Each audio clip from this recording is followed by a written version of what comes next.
भगवान सुखदेव जी का नियम क्या था? कोई उनके संग्रह परिग्रह तो है नहीं। ये 5 घरों से भिक्षा लेते थे बस। परमहंस है ना। और द्वार पर जाकर भी ये नहीं कहते कि मुझे भिक्षा दो। सगोदोहन मात्रमिहि ग्रहेषु ग्रहमेधिनाम। जितनी देर में गाय दुही जाती है उतनी देर सुखदेव जी द्वार पर खड़े रहते हैं, तकरीबन 6 मिनट। एक गाय को दुहने में 6 मिनट लगता है। भिक्षा मिल गई तो ठीक है, नहीं दूसरे द्वार पर चले गए। 5 के बाद 10वें 6वें पर जाना नहीं है, फिर वन को चले जाते थे। अब वो उतनी देर ही एक जगह रुकते हैं जितनी देर में गाय दुही जाए। तो ऋषियों ने परीक्षित से कहा कि ऐसा कुछ करो कि ये 7 दिन तुम्हारे पास रुक सके। और परीक्षित ने बहुत सुंदर स्तुति गाई। अब सप्ताह कथा का नियम है ऐसा कि भगवान सुखदेव जब व्यास मंच पर आते हैं तो 1 मिनट उनका पूजन होता है। मूल भागवत का जो सत्संग है ना, अब तक तो भूमिका चल रही थी ना जी, लेकिन भागवत का प्रवचन प्रारंभ कब होता है? जब भगवान सुखदेव व्यास गद्दी पर बैठ जाए। पूज्य महाराज श्री सुखदेव जी का पूजन कर रहे हैं, आप मेरे संग थोड़ा वंदन कर लीजिए। हरि नाम सुनाने वाले, हरि नाम सुनाने वाले, हरि कथा सुनाने वाले, हरि कथा सुनाने वाले, तुमको लाखों प्रणाम, तुमको लाखों प्रणाम, तुमको लाखों प्रणाम, तुमको लाखों प्रणाम। हरि की कथा सुनाने वाले, हरि की कथा सुनाने वाले, हरि कथा सुनाने वाले, हरि कथा सुनाने वाले, तुमको लाखों प्रणाम, तुमको लाखों प्रणाम, तुमको लाखों प्रणाम, तुमको लाखों प्रणाम, तुमको लाखों प्रणाम, तुमको लाखों प्रणाम, तुमको लाखों प्रणाम, तुमको लाखों प्रणाम, तुमको लाखों प्रणाम, तुमको लाखों प्रणाम, हम तुमको भूल रहे थे वन में, बल खो बैठे थे तन में। हम भूल रहे थे बन में, बल खो बैठे थे तन में। हम भूल रहे थे वन में, बल खो बैठे थे तन में। हम भूल रहे थे बन में, बल खो बैठे थे तन में। ओ राह बताने वाले, ओ राह बताने वाले, ओ राह बताने वाले, ओ राह बताने वाले, तुमको लाखों प्रणाम, तुमको लाखों प्रणाम, तुमको लाखों प्रणाम, तुमको लाखों प्रणाम। कि हरि कथा सुनाने वाले, हरि कथा सुनाने वाले, हरि कथा सुनाने वाले, हरि कथा सुनाने वाले, तुमको लाखों प्रणाम, तुमको लाखों प्रणाम, तुमको लाखों प्रणाम, तुमको लाखों प्रणाम। हम लेकर विष का प्याला जा रहे थे यम के गाला। हम लेकर विष का प्याला जा रहे थे यम के गाला। लेकर विषयों का प्याला जा रहे थे यम के गाला। लेकर विषयों का प्याला जा रहे थे यम के गाला। अमृत पान कराने वाले, अमृत पान कराने वाले, रस पान कराने वाले, पान कराने वाले,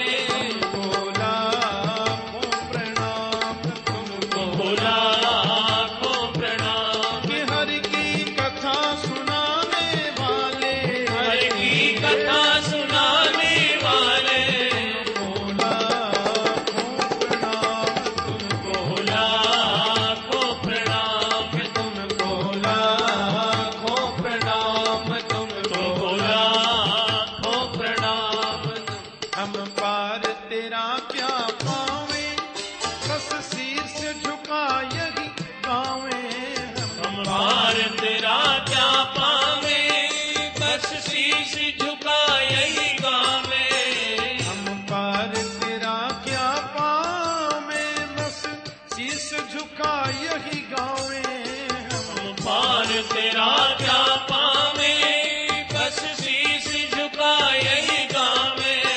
हरि दर्श कराने वाले, हरि दर्श कराने वाले, हरि दर्श कराने वाले, हरि दर्श कराने वाले, आत्मज्ञान कराने वाले, आत्मज्ञान कराने वाले। तुमको लाखों प्रणाम, तुमको लाखों प्रणाम, तुमको लाखों प्रणाम, तुमको लाखों प्रणाम।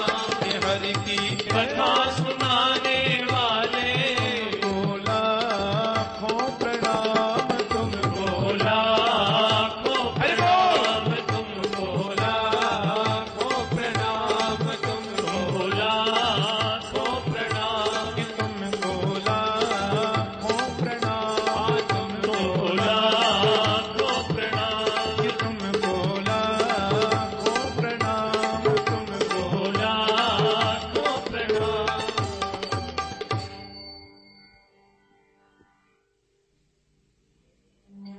अहोद्य वयं ब्रह्मन् सतसेव्या क्षत्रबन्धव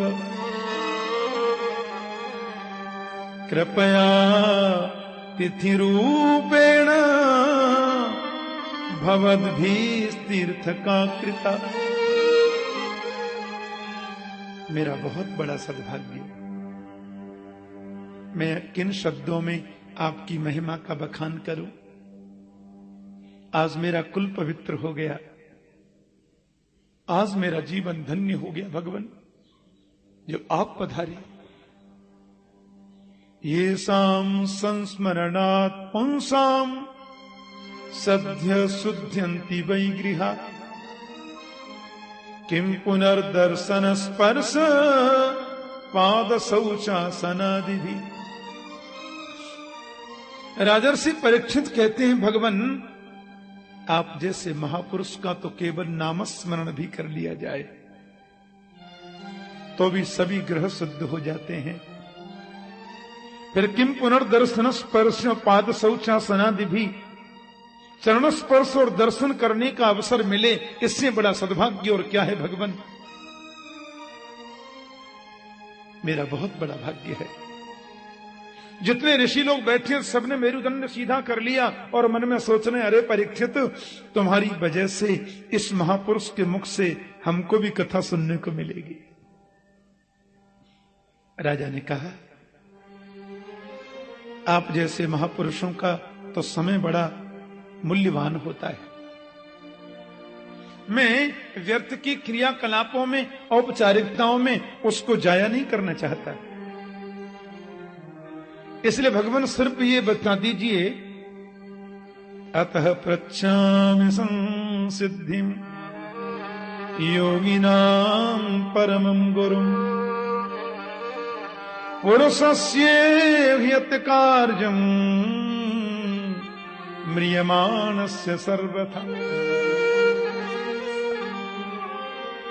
जिसको 7 दिन में मर जाना है उसकी मुक्ति का उपाय क्या है।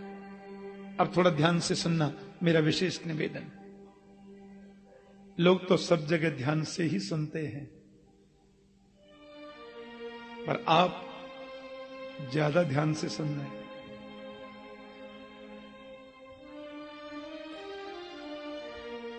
मैं बाहर भी कहा करता हूं कई बार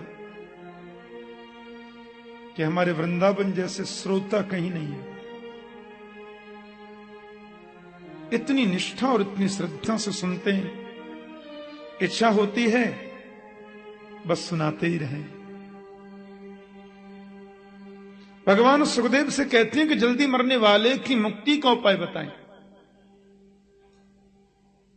और सुखदेव जी बहुत प्रसन्न हो गए। कहते हैं सुखदेव जी के मन में इतनी प्रसन्नता हुई परीक्षित के प्रश्न को सुनकर के कि उन्होंने भगवान की स्तुति भी नहीं गाई। नहीं तो नियम है ना, कथा शुरू करते हैं तो पहले स्तुति गाते हैं, 2-4 मिनट कीर्तन कराते हैं, फिर थोड़ा मशीन गर्म होती है, फिर कथा शुरू होती है? लेकिन यहां परीक्षित ने प्रश्न किया कि जल्दी मरने वाले की मुक्ति का उपाय क्या है। भगवान सुखदेव को यह प्रश्न ही इतना अच्छा लगा कि उन्होंने न तो भगवान की स्तुति गाई, न भगवान का कीर्तन किया और कथा शुरू। ऐसा कभी नहीं होता।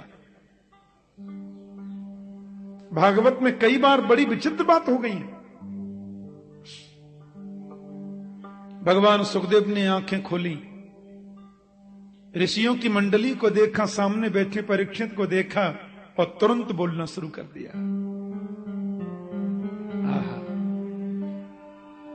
बरियाने ते प्रश्न कृतो लोकहितो नपः आत्मवित सम्मत पुंसा श्रोतव्यादिसूय पर। भगवान सुखदेव कहते हैं, राजन, ये प्रश्न आपने अपने लिए नहीं किया, ये तो पूरे समाज के लिए किया है, पूरे संसार के कल्याण के लिए किया है। कृतो लोकहितो नपः, लोकहित के लिए किया है। और अच्छा प्रश्न है। पर मेरा निवेदन तो सिर्फ इतना है महाराज कि सभी को 7 दिन में ही मरना है। 8वां दिन तो बन के आता नहीं है। लेकिन ऋषियों से सुना है कि सतयुग में लोग 1 लाख वर्षों तक जीते थे। हाँ, सतयुग में 1 लाख वर्ष से पहले कोई मरता नहीं था। 1 लाख वर्ष तो जीना ही जीना है। और सतयुग के बाद में जब त्रेता युग आया तो 1 जीरो हट गया। त्रेता युग में लोगों की उम्र 10,000 वर्ष की रह गई। त्रेता के बाद जब द्वापर आया तो 1 जीरो और हट गया। द्वापर में लोगों की उम्र 1000 वर्ष की रह गई। और द्वापर के बाद जब कलयुग आया तो 1 जीरो और हट गया। कलयुग में लोगों की उम्र केवल 100 वर्ष की रह गई। सतम जीवेम शरद। और मुझे लगता है कि महाकलयुग आएगा तो 1 जीरो और कम हो जाएगा क्या? हां, क्योंकि 3 वर्ष के बच्चों को चश्मा लगे मैंने देखा है। ये कलयुग नहीं तो क्या है। 16, 17, 18 वर्ष के बच्चों के बालों को सफेद होते मैंने देखा है। और 22 वर्ष का युवा, 22 वर्ष का बच्चा, डायबिटीज पेशेंट, शुगर का मरीज मैंने देखा है। और 30-35 साल के बच्चे को देखो तो लगता है 65 पार कर गए क्या। हाँ, पेट पीठ में धस रहा है।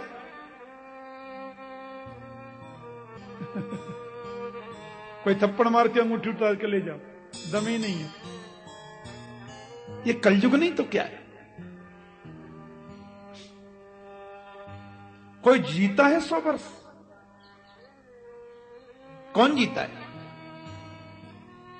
और 100 वर्ष कोई जी ले तो गिनीज बुक में नाम लिखवाते हैं, हम 100 वर्ष जी गए। अरे कलयुग में 100 वर्ष तो जीना चाहिए ही। 40 के बाद तो बिस्तर कब बन जाए पता नहीं। अब परीक्षित में यह कहना चाहता हूं कि प्रश्न जीने का नहीं है, प्रश्न मरने का नहीं है। प्रश्न यह है कि जितने दिन अपन जीते हैं उतने दिन करते क्या। 100 वर्ष में 50 वर्ष तो हमारे सोते सोते निकल जाते हैं। हाँ, निद्रया ह्रियते नक्तम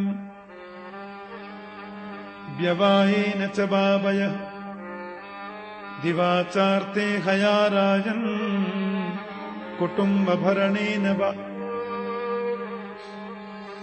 100 वर्ष में 50 वर्ष हमारे सोते सोते निकल गए। भाई 12 घंटे का दिन और 12 घंटे की रात। जब रात हमने सोते हुए निकाल दी, क्यों बताओ 100 वर्ष में 50 वर्ष ईमानदारी से सोते हुए निकल गए कि नहीं? दिन में जो हम सोते हैं वो एक्स्ट्रा है। खाली रात में सोने से 50 वर्ष सोते हुए गए। अब कितनी उम्र बच्ची? बोले 50 बच्ची 7, 50 में 25 वर्ष निकल गए श्रीमती जी की आज्ञा पालन में। खड़े हो जाओ। हो गए। बैठ जाओ। बैठ गए। आगे चल दो। चल दिए। गोस्वामी तुलसीदास जी ने लिखा है, ससुरार पियार भई, मैं भीतर की बात बता रहा हूं, ससुरार पियार भई जब से, रिप रूप कुटुंब भय तब से। ससुराल जब से प्यारी लगती है, फिर घर के लोग अच्छे नहीं लगते। और एक अंदर की बात बताऊं, एक बार ससुराल जाने से 4 धाम की यात्रा का फल मिल जाता है।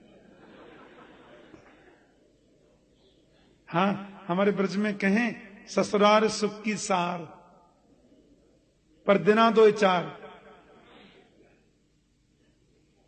जिनके ससुराल है उनसे पूछ के देखो, जिनको है ही नहीं वो क्या जाने बेचारे। बड़ा सुख है ससुराल का। 2-4 दिन तो खूब सेवा होती है, और ज्यादा रुक गए तो फिर थैला हाथ में दे देंगे, सासू जी सब्जी ले आओ मंडी से। शुरू 50 वर्ष 25 वर्ष इन सब कार्यों में व्यय हो गए। कभी ससुराल जा रहे हैं, कभी हाईकमान के आदेश का पालन चल रहा है। बचे 25 वर्ष। दिवाचार थे हया राजन कुटुंब भरणे नबा। सुखदेव जी कहते हैं, कुटुंब के भरण पोषण में कभी बेटी के लिए बर ढूंढना है, कभी बेटा के लिए बहू ढूंढनी है, कभी ऑफिस में कुछ गड़बड़ प्रॉब्लम हो गई, कभी महाराज फैक्ट्री में हड़ताल हो गई, कभी पड़ोसी से झगड़े का टेंशन, कभी सामने वाले से विवाद का टेंशन, कभी इस बात का टेंशन कि मुझे टेंशन क्यों नहीं है। बोलो जय श्री कृष्ण। 25 वर्ष इसमें निकल गए। कितनी उम्र बची? बोलो कुछ भी तो नहीं बची। राजन, जल्दी मरने वाले की मुक्ति का उपाय तो सिर्फ एक है कि तस्मात् भारत सर्वात्मा भगवान ईश्वरो हरि श्रोतव्य कीर्तितव्यश्च स्मर्तव्यच्चित्तथा भयम्। जल्दी मरने वाले की मुक्ति का सर्वोत्तम साधन है परीक्षित, सब जगह से मन को हटाओ और गोविंद के चरणों में लगाओ, और कोई उपाय नहीं है। कर से कर्म करहु विधि नाना, मन राखहु जहां कृपा निधाना।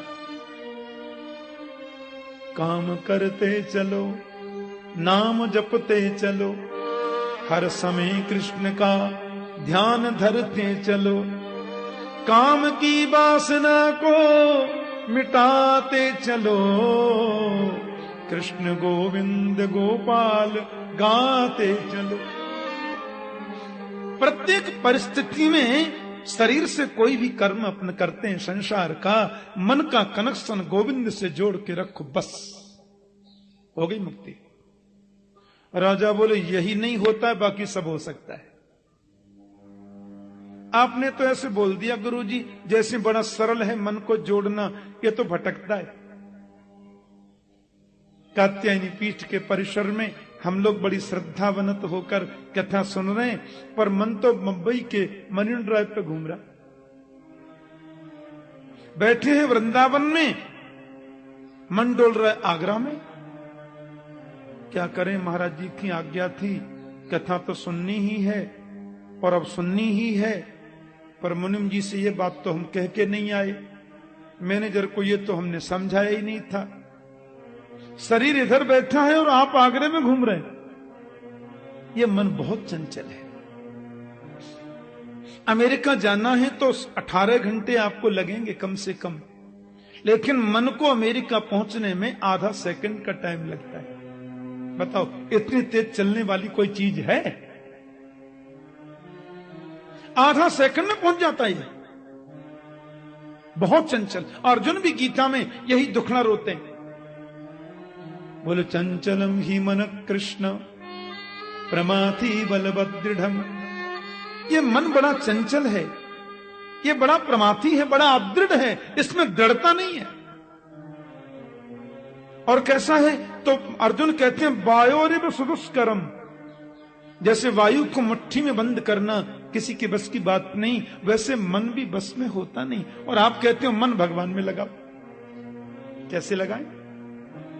हम दर्शन करने गए, आपने कहा फूल चढ़ाओ, मेरे पास था, चढ़ा दिया।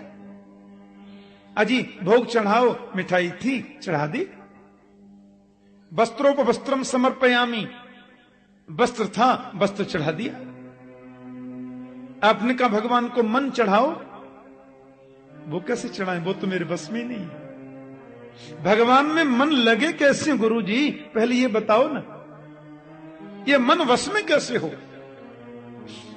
तो सुखदेव जी महाराज ने बहुत सुंदर बात कही है, सुनने लायक है।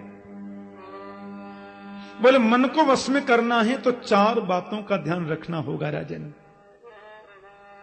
पहले तो उन्होंने खट्टांग राजा की कथा बता के फिर कैसे मुक्ति होती मन लगने से बताया। अब मन को लगने का तरीका बता रहे हैं कि जितासनो जित श्वासो जित संगो जितेन्द्रिय स्थूले भगवतो रूपे मनः संधारयद्धिय। राजन मन को जीतना है तो सबसे पहले आसन को जीतो।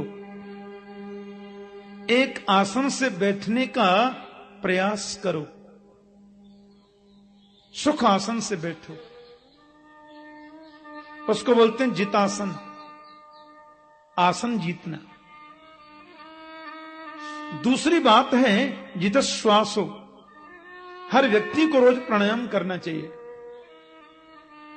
शरीर में बाहर की चमक आ जाती है बादाम रोगन की मालिश से, महंगे वाले साबुन के नहाने से,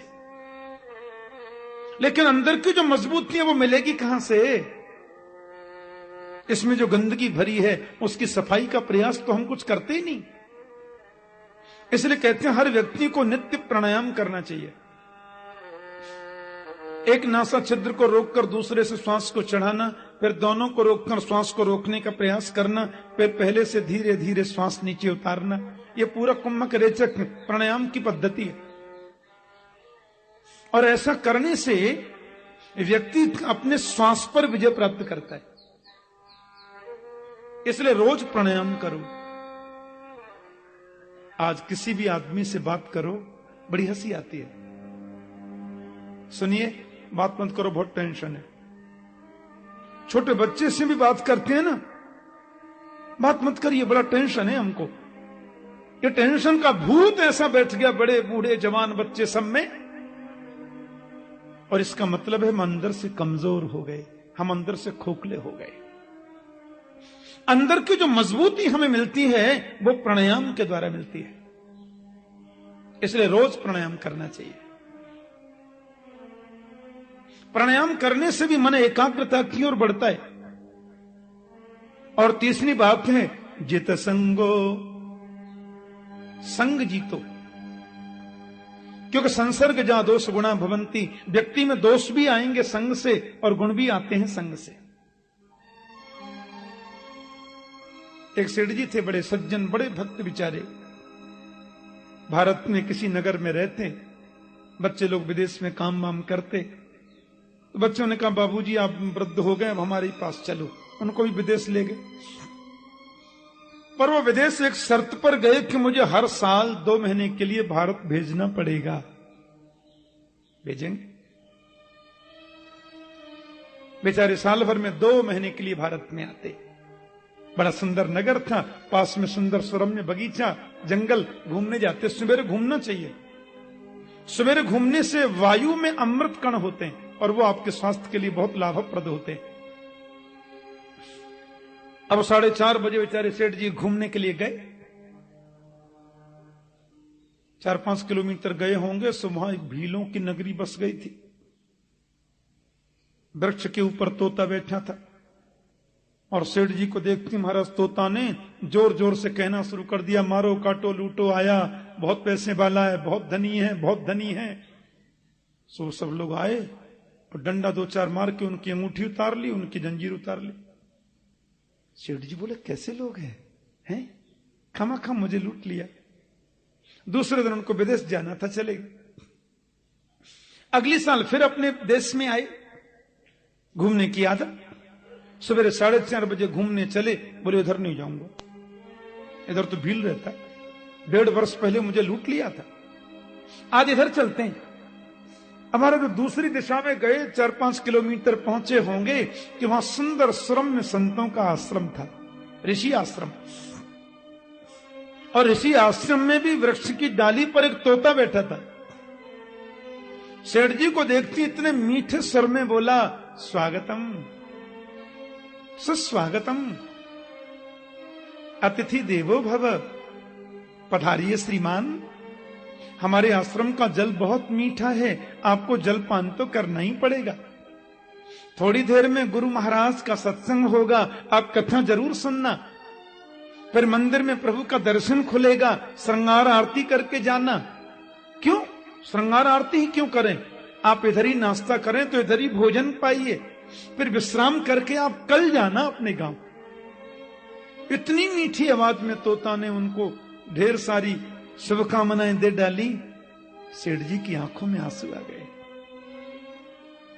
ऋषि से पूछने लगे, महाराज 1.5 वर्ष पहले मैं उस रास्ते में गया था, उधर भी एक तोता मुझे मिला और वो इस तरीके से बोला, मुझे लुटवा दिया। और आपकी कुटी के इस डाली पर जो बैठा तोता कितना मीठा बोलता है, स्वागतम, आइए पधारिए। तोता तो तोता होता है, फिर वो ऐसा क्यों और ये ऐसा क्यों, इतना अंतर दोनों में क्यों?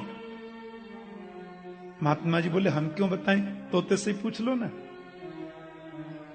सेठ जी ने तोते से कहा, हे शुकदेव जरा बताएं मुझे।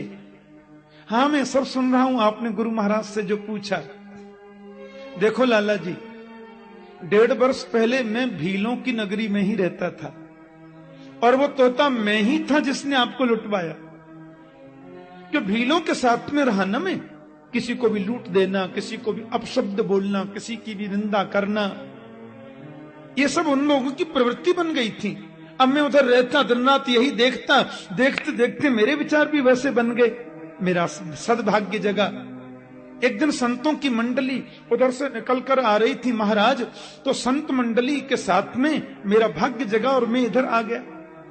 अब 1.5 वर्षों से मैं यहां रहता हूं, क्या बताऊं, इतना आनंद इतना सुख मुझे मिलता है।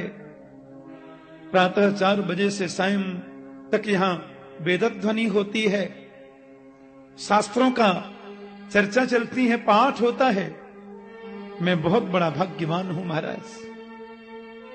क्यों संतों की अतिथि सेवा सत्कार की भावना को देखकर मेरे विचार भी वैसे बन गए। अतिथि देवो भव, मेरा कुछ नहीं है, संसर्ग जा दोष गुणा भवंती।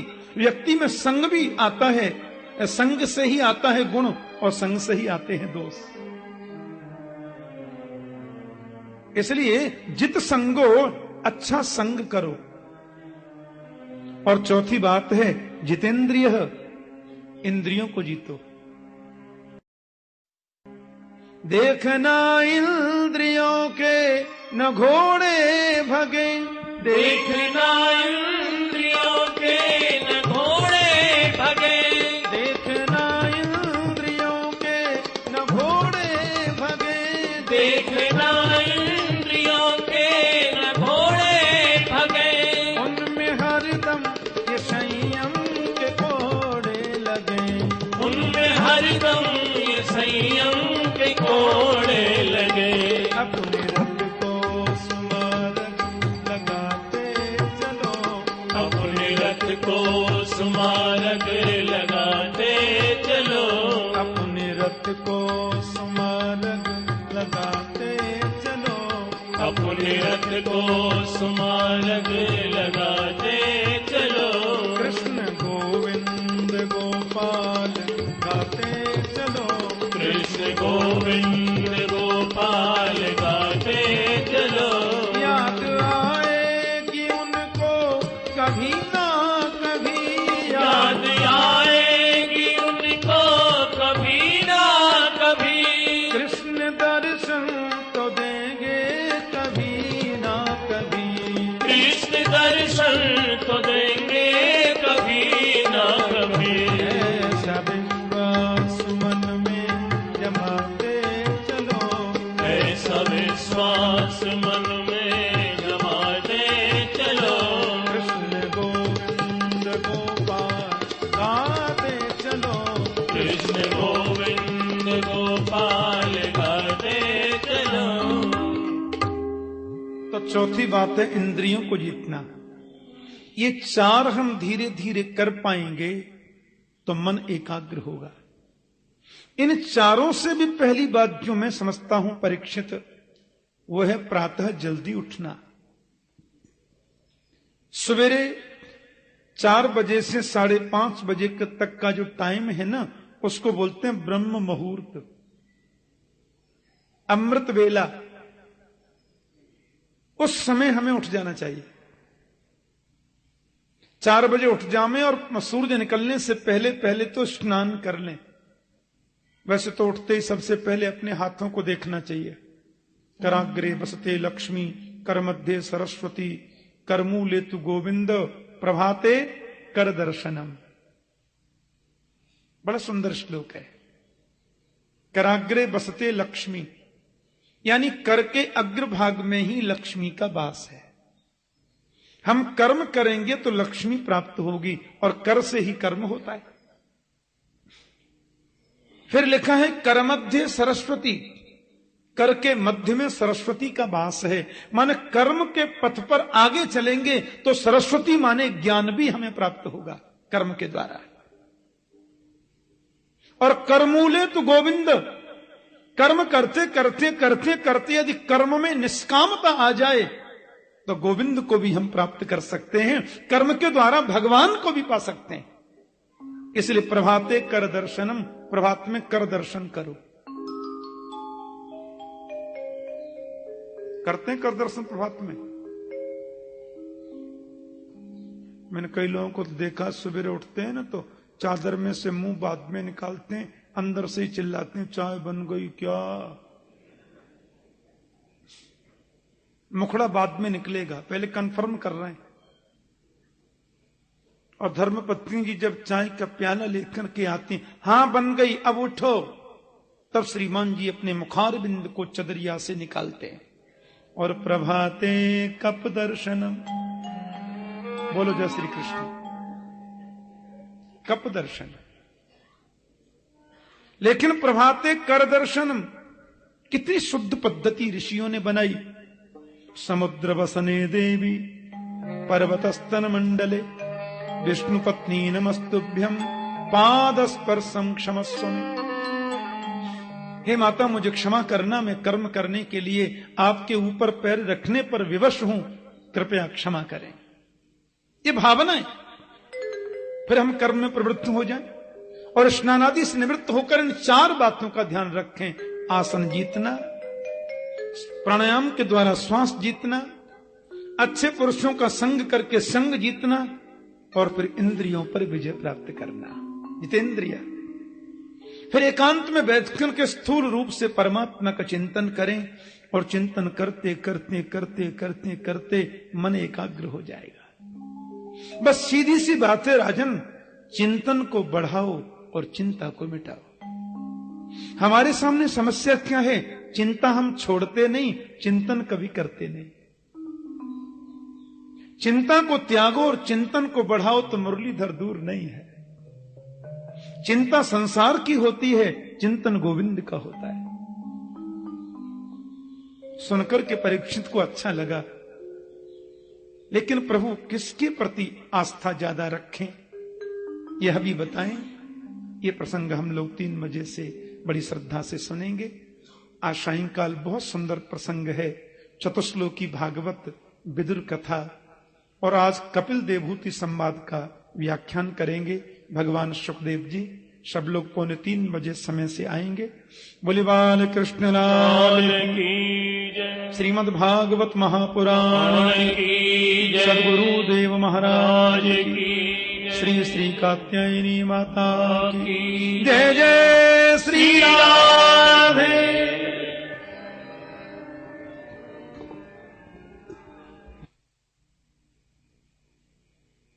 श्री श्री कात्यायनी माता की जय। श्रीमद्भागवत महापुराण की जय। सद्गुरु देव महाराज की जय। राजा रामचंद्र भगवान की जय। जय जय श्री राधे द्वारिकाधीश की जय। परम मंगलमय परात्पर अखिलेश्वर अकारण करुणा वरुणाले भक्त वांछा कल्पतरु तड़िद्युति विनिंदक पीताम्बरधारी श्री बालकृष्ण लाल की वांग्मयी प्रतिमूर्ति श्रीमद् भागवत महापुराण परमात्मा की कृपा से मां श्री श्री कात्यायनी जी की महती अनुकंपा से परम वंदनीय संत स्वामी विद्यानंद जी महाराज के पवित्र सानिध्य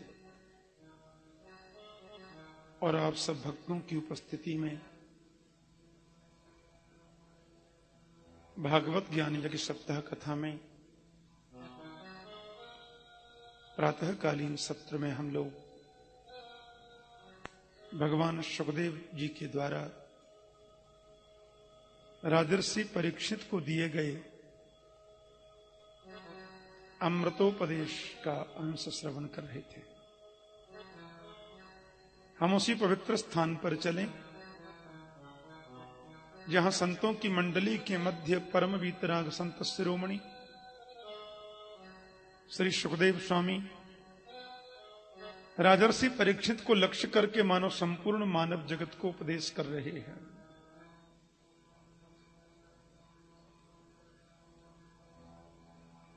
कहते हैं राजन, वैसे तो इदमेव सुनिष्पन्नो ध्येयो नारायण सदा।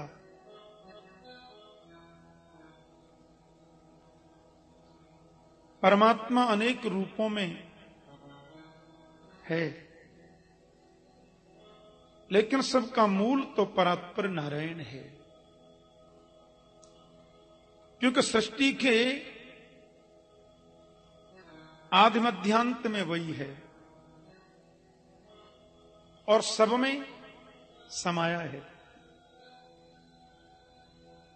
सारी सृष्टि में पहले बिल्कुल कुछ नहीं था परीक्षित। स्थावर जंगम अंडज उद्भिज स्वेदज जरायुज सृष्टि थी ही नहीं। केवल एक ही परब्रह्म श्रीमन नारायण अपनी आद्या शक्ति के साथ में विद्यमान थे। बिना शक्ति के तो शक्तिमान है नहीं।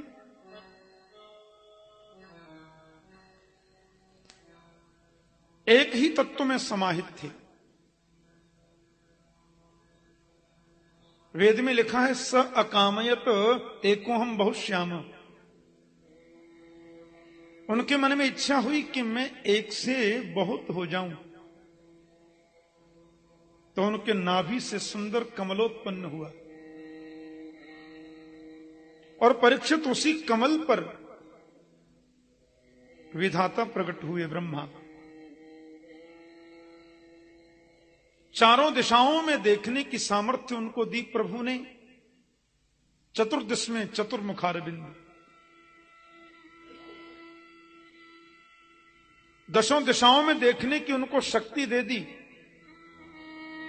लेकिन यह ब्रह्मा समझने में असमर्थ रहे कि मैं प्रकट कहां से हुआ, मैं पैदा कहां से हुआ, यह वो नहीं समझ पा रहे। तो कहते हैं कमल नाल की तंतु में ब्रह्मा प्रवेश कर गए। अब अंदर जाएं, फिर ऊपर आए, फिर अंदर प्रवेश करें, फिर ऊपर आए, फिर कितने वर्ष बीत गए। वो कमल नाल की तंतु कितनी विशाल, कितनी विस्तृत, ब्रह्मा को पता ही नहीं चलता कि मैं आया कहां से और मैं कौन हूं। जब ब्रह्मा थोड़ा शांत मन से बैठे, तस्पर से सुयत षोडशमेकविंशम् निष्किंचनानां न पयद्धनं विदु। कादियो मांसाना स्पर्शाः, क से लेकर मां पर्यंत जो वर्ण हैं उनको स्पर्श वर्ण बोलते हैं। तो उनमें 16वां और 21वां 2 वर्ण ब्रह्मा को सुनाई दिए। आप गिनना शुरू करें, क ख ग घ, तो उसमें 16वां होगा त और 21वां होगा प। तो स्परेशेष यत षोडशम एकविंशम, 16वां और 21वां वर्ण सुनाई दिया। ब्रह्मा समझ गए तप यानी तपस्या करो। ब्रह्मा जी तप में बैठ गए और महाराज जब बहुत वर्षों तक तप किया तब उनको परात्पर नारायण का दर्शन हो गया, प्रभु का दर्शन पाया। इतनी सुंदर मेरे प्रभु की झांकी। ब्रह्मा निहाल हो गए उनको देख करके। प्रभु ने अपना हाथ जरा बढ़ाया, ब्रह्मा का हाथ पकड़ लिया और बड़े प्यार से बोले, विधाता, ये नाम दे दिया मैंने तुम्हें, अब सृष्टि का सृजन करो। ब्रह्मा बोले, थोड़ा सा ऊंचा गद्दी मिलने पर लोग भूल जाते हैं सबको, अहंकारी हो जाते हैं। इतना उच्च पद प्रदान कर दिया मुझे, मैं भी अहंकारी हो गया तो? प्रभु मुस्कुरा करके बोले कि जीव को अभिमान कब होता है? जब उसको मेरी सत्ता का ज्ञान नहीं होता। जब तक ईश्वरीय सत्ता का बोध मनुष्य को न हो तो वह अभिमानी हो जाता है। प्यार से बोलो जय श्री कृष्ण। उस सत्ता का ज्ञान हो जाए तो अहंकार आवे ही क्यों? भागवत में लिखा है कि भगवान के रोम रोम में करोड़ों ब्रह्मांड लुढ़कते हैं। 10-5 गाड़ी हो गई, 10-20-50 करोड़ रुपए हो गए, 2-4 बंगले हो गए, थोड़ी मान प्रतिष्ठा मिल गई, हम भूल जाते हैं हम ये हैं, हम वो हैं, हम ये।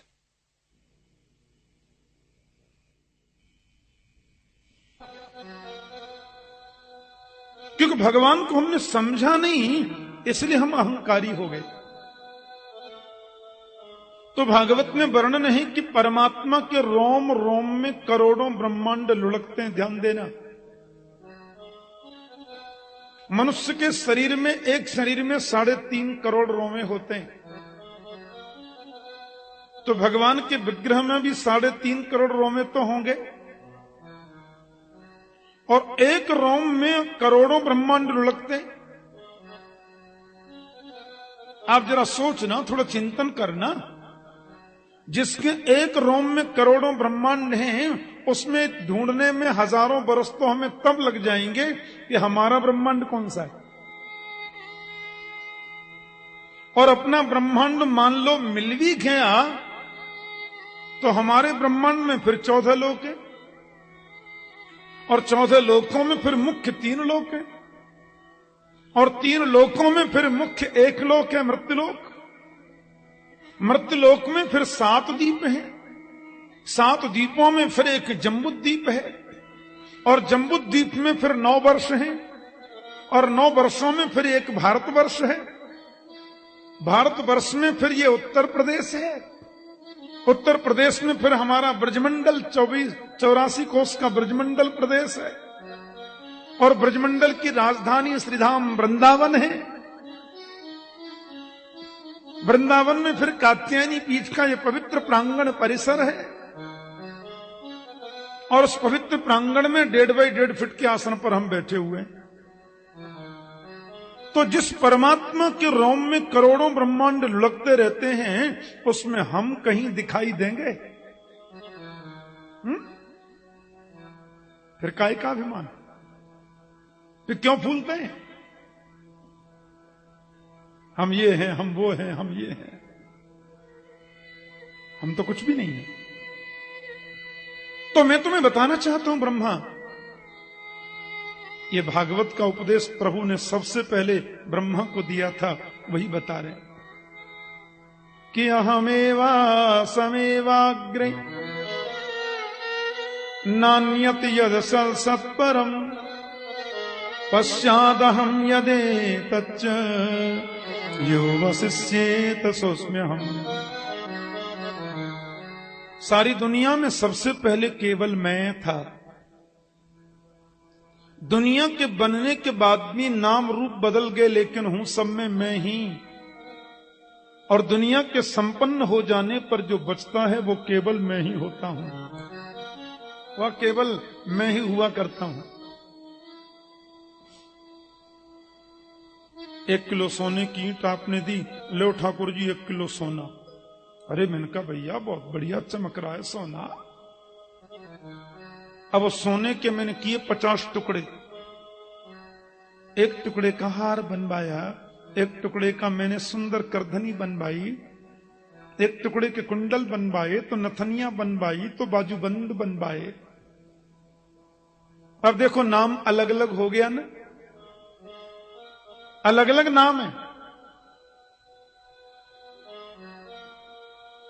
प्यार से बोलो जय श्री कृष्ण। भिन्न भिन्न उसके नाम हो गए, भिन्न भिन्न नाम। एक दिन पता नहीं मुझे क्यों गुस्सा आ गई, सारे आभूषण उतार के ओखली में डाल के धनकुटा से कूट दिए, और कूटते ही चला गया, कूटते ही चला गया, तो कुंडल भी खत्म, हार भी खत्म, और ये करधनी वर्धनी सब खत्म। क्या बचा? सोना बचा। आभूषण बनने से पहले वो क्या था? बोले सोना। आभूषण बनने के बाद भी सब में वो क्या है? बोले सोना। और आभूषणों के बिगड़ने पर जो बचा है वो केवल सोना। प्यार से बोलो जय श्री कृष्ण। मिट्टी का हाथी बनाया, घोड़ा बनाया, बड़े बड़े खिलौने बनाए, और सबको बाद में तोड़ मरोड़ दिया और सबको पीस दिया तो मिट्टी बची। और खिलौनों को बनने से पहले वो मिट्टी थी, खिलौने बनने के बाद भी मिट्टी है, और बचने पर केवल मिट्टी ही बचती है। बड़ी समझने की बात है। इसलिए मैं ही सब में था, मैं ही सब में हूं, और मैं ही सब में रहूंगा। दूसरी बात, ऋतेर्थम यत् प्रतीयेत न प्रतीयेत चात्मनि तद विद्यादात्मनो मायाम यथा भासो यथा तमः। भगवान कहते हैं जो चीज दुनिया में नहीं है फिर भी हम जबरदस्ती मानते कि नहीं? एक माता बोली ठाकुर जी हमारे घर पधारो।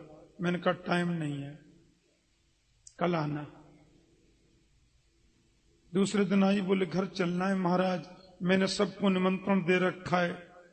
मैंने कहा माता कथा से समय मिलता है, थोड़ा माला का नाटक करना है, अभी नहीं आ पाऊंगा। तीसरे दिन फिर बोली कि आपने आज चलने को बोला था। मैंने कहा देखो मैं आज भी जा तो नहीं पाऊंगा। तो नाराज होकर के बोली आप मेरे घर नहीं गए तो मेरी आत्मा को बड़ा कष्ट होगा। आपने मेरे घर 1 गिलास दूध नहीं पिया तो आत्मा को बड़ा कष्ट होगा। ये आत्मा गाजर मूली है क्या? दूध नहीं पिया तो आत्मा को कष्ट हो गया? अरे काय की भीड़ लगी है, क्या हो गया? बोले बच्चे ने हाई स्कूल में बहुत परिश्रम किया, फेल हो गया तो रेल के नीचे कट के आत्महत्या कर ली। आत्मा की हत्या तो कभी होती नहीं। देखो जी जरा भी बच्चों में सहन शक्ति नहीं है, थोड़ा कुछ बोल दिया तो पंखे से लटक के आत्महत्या कर ली। ये आत्मा की हत्या तो नहीं है, क्योंकि नात्मा जजाना न मरिष्यत नेधते सौ न क्षीयते सबनविद व्यभिचारिणाम ही। आत्मा न जजाना न मरिष्यति। आत्मा न कभी जन्म लेती है, न उसकी कभी मृत्यु होती है, न उसमें कोई परिवर्तन आता है।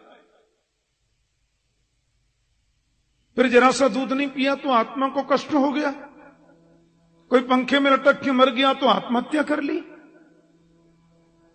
तो जो चीज नहीं है फिर भी हम जबरदस्ती उसको पालते हैं, और जो चीज है नित्य शुद्ध मुक्त चिन्मय शाश्वत अविनाशी, ये होने पर भी हम उसको कभी नहीं मानते। ये माया का रूप है। कि यथा महन्ति भूतानि भूतेषु चावचिष्वनु प्रविष्टान्य प्रविष्टानि तथा तेषु न तेष्वहम्। वर्णन करते हैं जैसे पृथ्वी, जल, तेज, वायु, आकाश, ये पांचों तत्व सब में व्याप्त हैं और सबसे अलग भी हैं। अलग रहने पर भी सब में व्याप्त हैं और व्याप्त होकर भी सबसे पृथक हैं। उसी प्रकार ब्रह्मा जी मैं सब में हूं और सबसे अलग हूं। ये जानकर के उनको बहुत आनंद मिला। ब्रह्मा जी के मन में अति प्रसन्नता अनुभूति हुई। एतावदेव जिज्ञास्यम् तत्व जिज्ञासुनात्मनः अन्वय व्यतिरेकाभ्याम यत स्यात् सर्वत्र सर्वदा।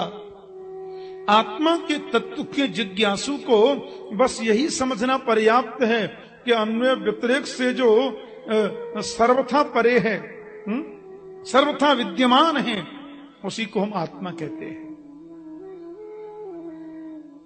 ब्रह्मा जी से कहा कि ये भागवत धर्म है। एक बात कहूं, भागवत का मतलब क्या होता है? भागवत का मायने क्या होता है?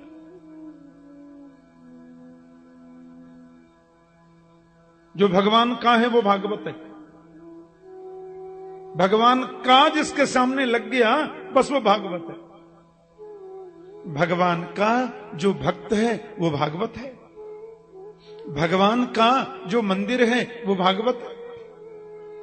भगवान का जो निवास है वो भागवत है। भगवान का जो उपदेश है वो भागवत है। भगवान का जो प्रेमी है वो भागवत है।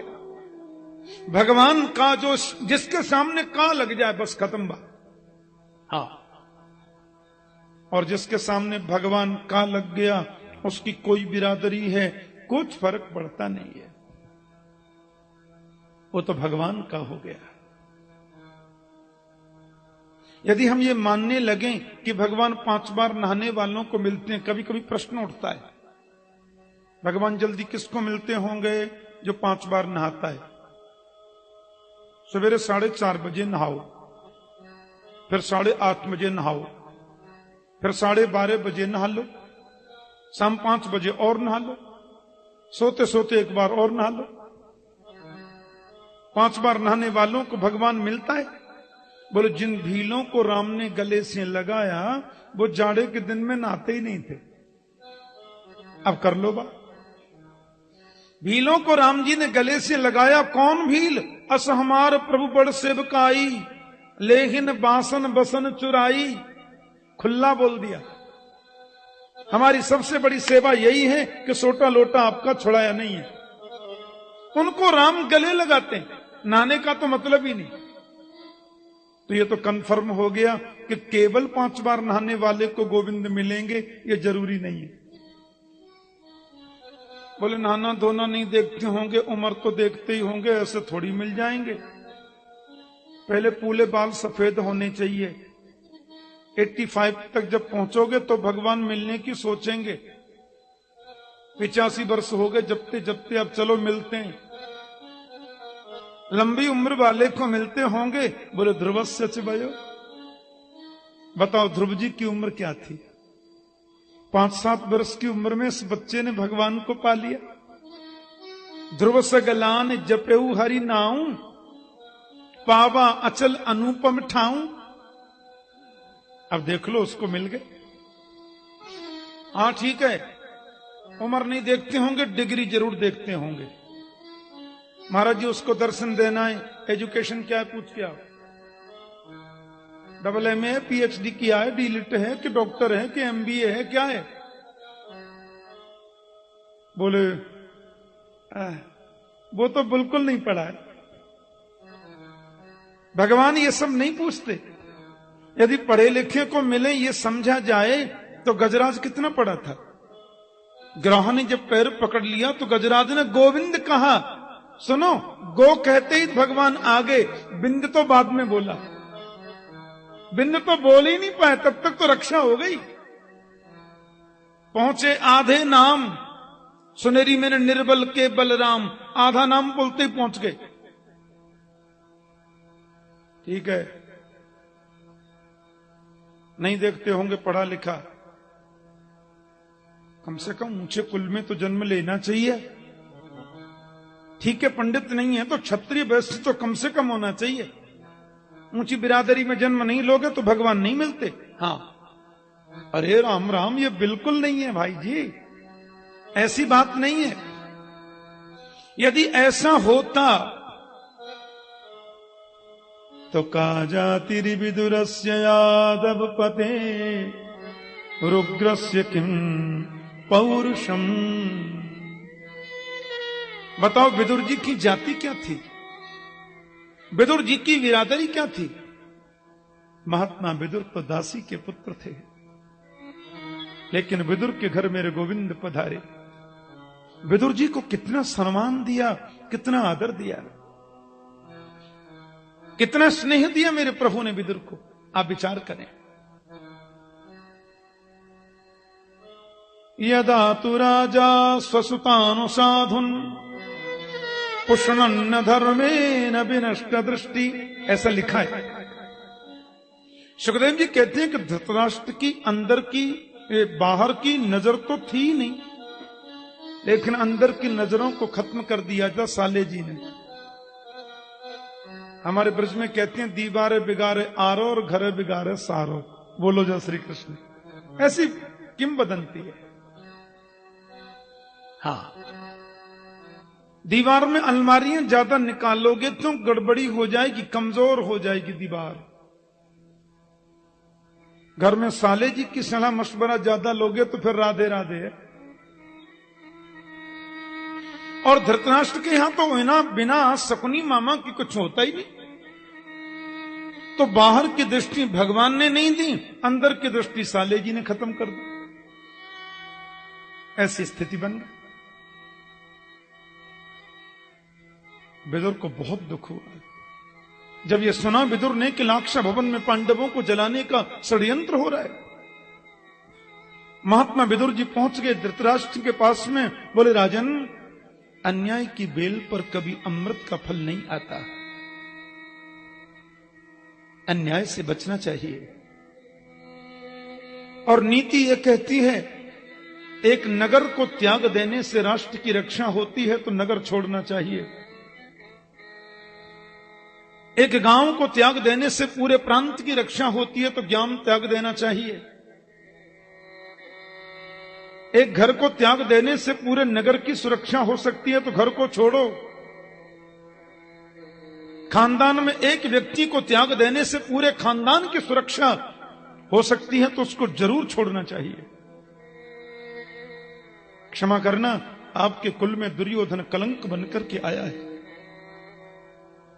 और मेरा आपसे निवेदन है महाराज, ऐसा होने से रोको।